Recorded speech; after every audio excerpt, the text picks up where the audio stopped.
दर्शकों नमस्कार, स्वागत है आप सभी का वास्तु विचार चैनल में। दोस्तों, आज का यह वीडियो बहुत ही खास होने वाला है। जैसे कि कमेंट बॉक्स में कई माताओं ने यह प्रश्न किया है कि हमारे बच्चों की शादियों में बहुत अधिक देर हो रही है, बेटे या बेटी की शादी में बहुत अधिक बाधाएं आ रही हैं, अड़चनें आ रही हैं, योग्य जीवन साथी नहीं मिल पाता है या फिर कई बार बात बनते बनते रह जा रही है। तो इस प्रकार से उम्र अधिक होती जा रही है लेकिन रिश्ते नहीं मिल पा रहे हैं। तो कुछ उपाय बताएं जिससे कि इस सावन के महीने में भगवान शिव की कृपा से हमारे जो बच्चों की शादी में देरी हो रही है तो वह बच्चों की शादियां शीघ्र हो जाएं। साथ ही कुछ लड़के और लड़कियों के भी प्रश्न आते हैं कि मनचाहा जीवन साथी पाने के लिए कोई उपाय बताइए, जैसे कि हम उसी से शादी चाहते हैं जिससे हम प्रेम करते हैं। तो ऐसे में भगवान शिव और माता पार्वती की पूजा हम किस प्रकार से करें और कौन सी वस्तु भगवान भोलेनाथ को अर्पित करें, किस चीज से भगवान शिव का अभिषेक करें जिससे कि प्रेम विवाह में आने वाली बाधाएं दूर हो। तो दर्शकों, आज की वीडियो आप सभी के लिए ही है। आज का यह वीडियो आप शुरू से लेकर अंत तक देख लेना, निश्चित ही आपकी विवाह मनोकामना पूर्ण होगी। अगर आपकी विवाह में बहुत अधिक देरी हो रही है तब भी आप इस उपाय को कर सकते हैं। अगर आपके रिश्ते नहीं बन पाते हैं, जैसे कि कई जगह बात होती है लेकिन कहीं भी बात पक्की नहीं हो पाती है, तो भी आप इस उपाय को कर सकते हैं। भगवान शिव और माता पार्वती की कृपा पाने के लिए, और जो लोग मनपसंद जीवन साथी का की कामना रखते हैं, मनपसंद पत्नी पाना चाहते हैं, मनपसंद पति पाना चाहते हैं, वह भी इस उपाय को कर सकते हैं।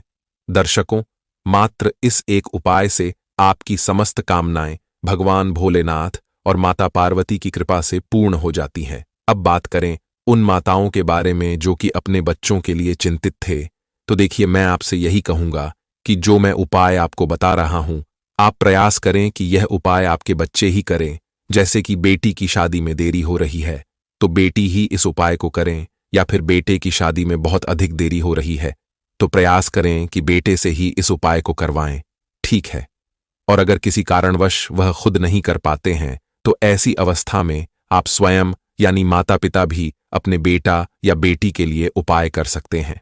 अपने बच्चों का नाम लेकर भगवान शिव के कोई वस्तुएं अर्पित करें कि अब आपके बच्चों की शादी में जो भी बाधाएं आ रही हैं, अड़चनें आ रही हैं, वह दूर हो, शीघ्र ही उनका विवाह हो जाए। तो आप स्वयं भी इस उपाय को कर सकते हैं, लेकिन बेहतर यही होगा कि आप प्रयास करें, बच्चे ही उपाय को करें तो ज्यादा अच्छा होगा।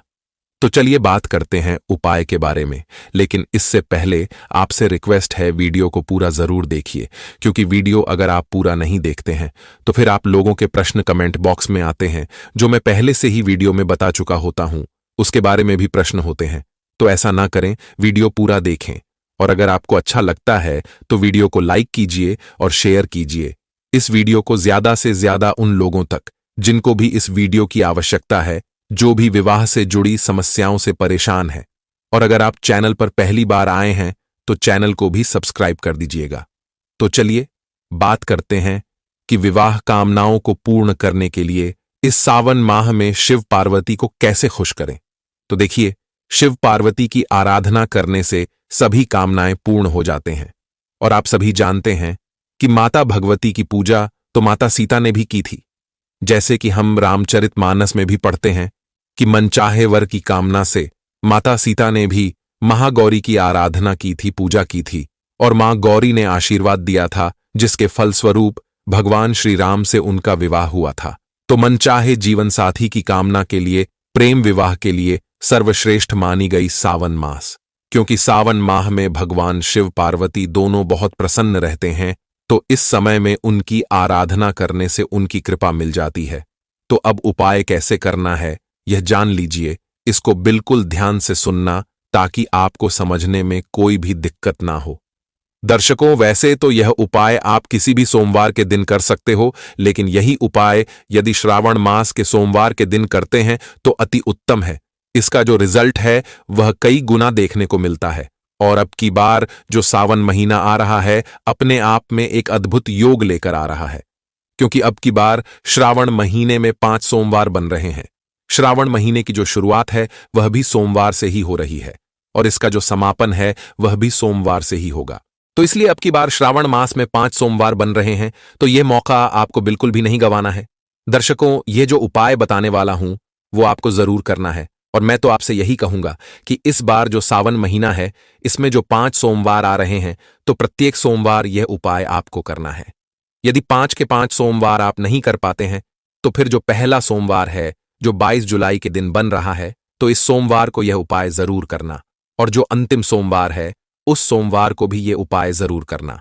और यदि संभव हो 5 के 5 सोमवार आप कर सको तो अति उत्तम है। और यदि आप पहला सोमवार को नहीं कर पाते हो तो भी कोई दिक्कत वाली बात नहीं है। बीच में जो भी सोमवार आए, उस सोमवार के दिन भी आप यह उपाय को कर सकते हो। यह उपाय आप सुबह के समय भी कर सकते हो, शाम के समय भी कर सकते हो।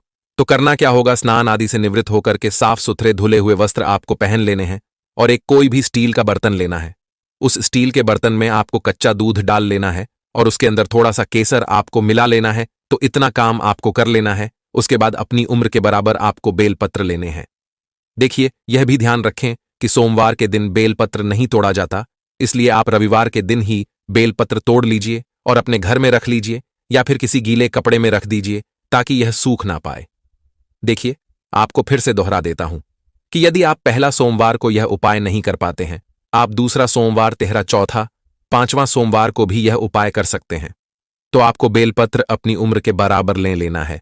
मान लीजिए आपके बच्चों की जो उम्र है वह 26 साल हो चुकी है और 27वें साल में चले हुए हैं, तो यहां पर 27 बेलपत्र आपको लेने हैं।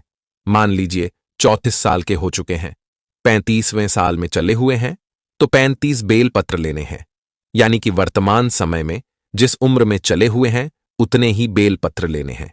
और यदि आपके पास अपने बच्चों की फिक्स डेट ऑफ बर्थ नहीं है, तो फिर आप अपने अनुमान से बेलपत्र ले सकते हो अपने बच्चों की उम्र के बराबर। तो फिर से सुन लीजिए क्या क्या लेना है। आपको लेना है उम्र के बराबर बेलपत्र, स्टील के बर्तन में कच्चा दूध लेना है और उसके अंदर केसर मिक्स कर लेना है। अब यह दूध और यह बेलपत्र लेकर आपको चले जाना है शिव मंदिर में।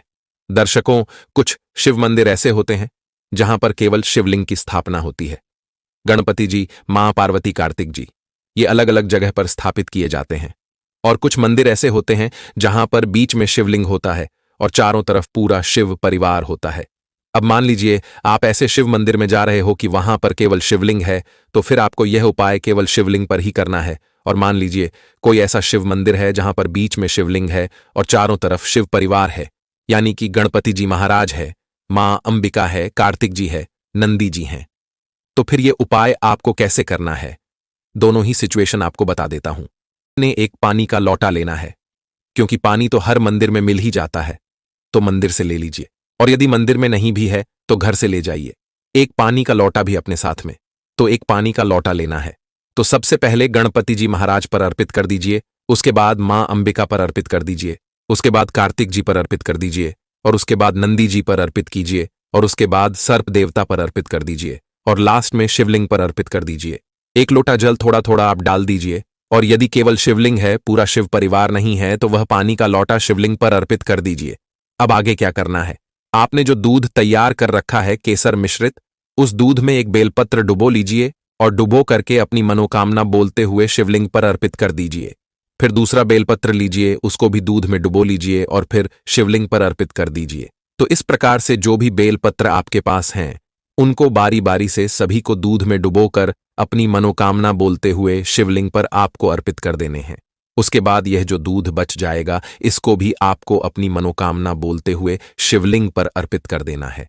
यानी कि जो बेलपत्र आपने शिवलिंग पर अर्पित किए हैं, उन बेलपत्र के ऊपर धार बना करके आपको ये केसर मिश्रित जो बच गया दूध है, इसको भी अर्पित कर देना है। उसके बाद मंदिर में ही बैठ करके एक मंत्र का जाप करना है। मंत्र इस प्रकार है, ओम गौरी शंकराय नमः, ओम गौरी शंकराय नमः। तो बिल्कुल आसान मंत्र है। मंदिर में ही आप बैठ जाइए और इस मंत्र का कम से कम 21 बार इसका जाप जरूर कीजिए। और इसके बाद हाथ जोड़ करके अपने बच्चों की जल्दी शादी के लिए मां गौरी से और शंकर भगवान से प्रार्थना कीजिए। बिल्कुल सच्ची श्रद्धा और विश्वास के साथ प्रार्थना कीजिएगा, ठीक है। देखिए, श्रावण मास का जो सोमवार होता है वो बड़ा ही शुभ माना जाता है शंकर भगवान के लिए, तो यह उपाय आपको जरूर करना है। आप देखोगे बच्चों की शादी में जो बाधाएं आ रही हैं वो दूर हो जाएंगी और शीघ्र विवाह योग बनने लगेंगे, और जल्द ही आपके लड़के या लड़की का विवाह उनके मनपसंद जीवन साथी से होगा।